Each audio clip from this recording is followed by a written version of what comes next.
Thank you so much to Darlene for joining me on the podcast today. For those that haven't met Darlene before, she is an industry legend, JLL, WeWork, Planon, CEO of Brava Systems, 6 and a bit years, I think it is now, on the Advisory Council for Women in PropTech. So it seemed absolutely fitting to have you join me for a conversation, Darlene, and thank you for making the time. Great, thanks for having me.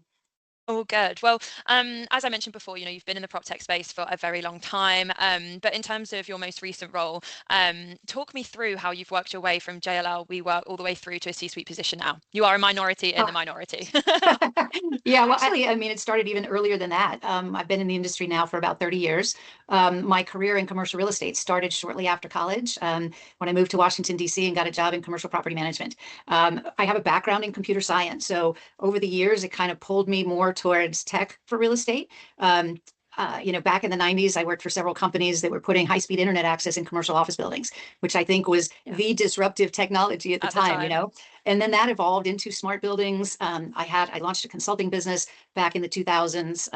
I worked for Realcomm for several years, doing education of technology for commercial real estate. I launched a second consulting business focusing on educating the real estate industry and being able to bridge the gap between technology applications for real estate and the real estate industry. That company was called Core Advisors, and then Core Advisors was actually acquired by JLL. And so we were a smart building consulting firm. And when we were acquired by JLL, that put me in a position to lead the JLL Smart Building Program globally, which was a phenomenal opportunity to literally travel all over the world, working with corporate real estate owners and helping them apply smart building technology to their buildings, to their portfolios. So that was mind blowing. That led me to a position at WeWork. At WeWork, I was the head of smart buildings and digital workplace. We had about 842 locations all over the world. So I went from being the consultant to being the client, right? Yeah. And really looking at how WeWork as a company could apply technology to all of our locations. So again, an amazing opportunity. And that led me to Planon. And at Planon, I was the president for North America. So I led all of our operations for the US and Canada.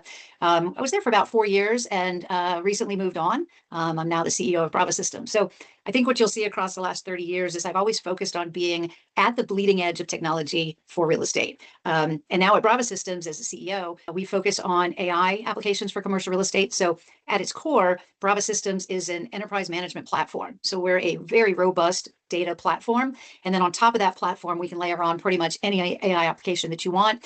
We've got over 270 applications that are already pre-built for commercial real estate. We're light years ahead of the industry in terms of the use of AI to run a real estate portfolio or to run a real estate company. So I'm absolutely thrilled to be here because, again, doing what I love to do. And it's been a great ride so far. How did you find that adoption of AI? And I guess that will look so different to a commercial real estate company you were advising 10, 20 years ago. So it must be amazing for you to see how far things have come. Absolutely. You know what we're seeing, whether it doesn't really matter the industry, what we're seeing in terms of the adoption of AI today is it's usually on an individual employee basis. So an employee is playing around with ChatGPT or Copilot, and they're using AI to help them with a specific task on an individual basis. What we're not seeing and what we need to see is the application of AI at an enterprise level. Right. True. So that you're really embedding AI into the organization. You're not just focusing on how does this one person use AI to do their tasks or to do their budget, and to take company information and push it out to inform AI models or to train AI models. I mean, that's not the way that a company should be using AI. AI should be embedded into the organization. It should be embedded into processes and workflows and procedures so that the entire company benefits from the utilization of AI in a safe, secure enterprise manner. And so I think that there's still a tremendous amount of education that needs to happen first before a company can really embrace the power of AI. And it's not just education, it's data, data governance and data cleaning and data management and tagging. And, there's a lot of work that needs to go into it before you can really take advantage of the power of what AI can do for your company. Yeah, and I guess just to jump on one of the words that you used there, albeit in a slightly different context, but education is at the core of all things technical. And in terms of your background, I think that alignment between you coming from a computer science background to now where you find yourself, you're actually able to adopt those technologies and embrace that AI a lot more than, say, other people that didn't study STEM subjects. So I think when we met at RecCon, correct me if I'm wrong, but the stat you gave me was around 20% of graduates in those type of computer science subjects are still only about 20% female. So in terms of what more we can do for visibility and encouraging women to start in those STEM fields so that, again, they can have exposure to a similar career to yourself, anything that you would like to add there? Sure. Yeah. And one of the reasons that I participate in groups like Women in PropTech and always happy to support women's groups in the organization is because I do feel that the industry needs to do a better job of visibility, awareness, mentoring and support for women who choose to go into what are traditionally male-dominated industries, right? But if you look at at least here in the U.S., college graduates, only 20% are computer science, 22% are in engineering degrees.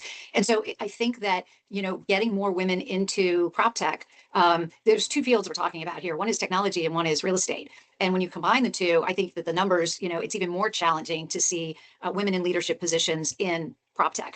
And so I think that there's a couple of things that we need to do to change that. First of all, as a society, a stronger support for women who are pursuing those traditional STEM backgrounds, right? Personally, I was initially studying math, love math, went into computer science. And so those types of studies are very interesting to me and things that I'm attracted to. There are a lot of women that aren't. And so when you're dealing with only 20% of the graduates coming out of college that are really focused on computer science and engineering, it's very hard to then expect that we're going to have 40 or 50% representation in PropTech, right? Exactly. And so the less women that are coming in, it just follows that means the less women that are ever going to get to an executive level position in those roles, But I do think that the more visibility we have, the more awareness we have of women in these types of leadership roles, the more it's going to encourage other women to come in and also pursue similar roles. Yeah, I mean, you've experienced that firsthand as well. I think when you were teaching a class at BOMA, somebody came full circle with you, didn't they? I think 10 years later, and said, it was great to watch you talk about smart buildings. It made me realize it was possible for me as a woman to grow and have a career in this side of an industry that I probably otherwise wouldn't have really given a shot. So I suppose you've had that feedback loop, and again, you're practicing what you're preaching